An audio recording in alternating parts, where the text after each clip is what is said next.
Hey John, do you know what AD stands for?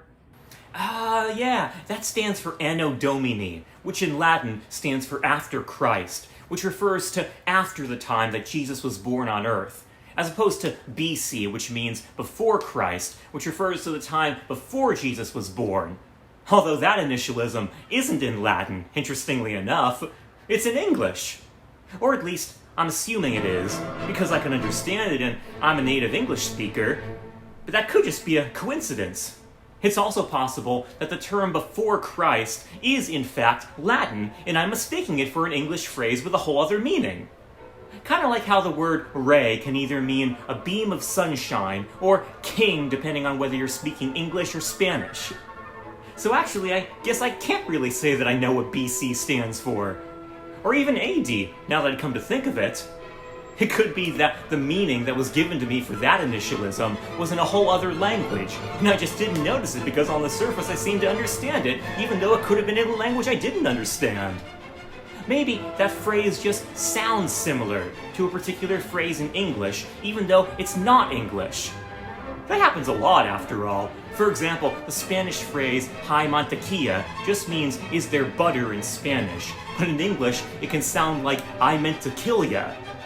Or in Japanese you can say "doe tashimashita," and it just means "you're welcome," but in English it can sound like "don't touch my mustache." Or if it doesn't sound the same, it could be spelled the same with a different meaning.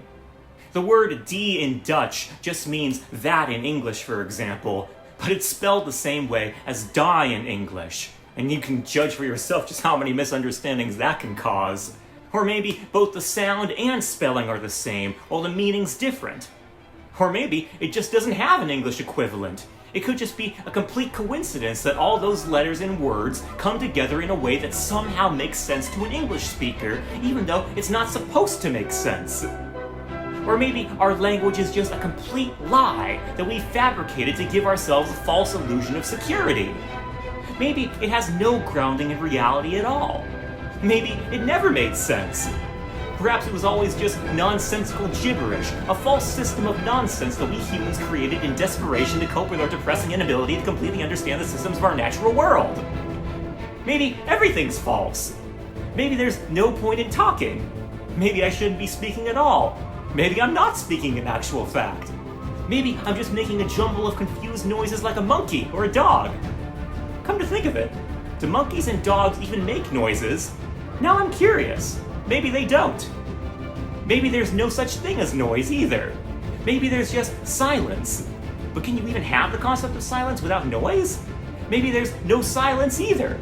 Maybe there's nothing actually. Maybe our whole existence is a deception.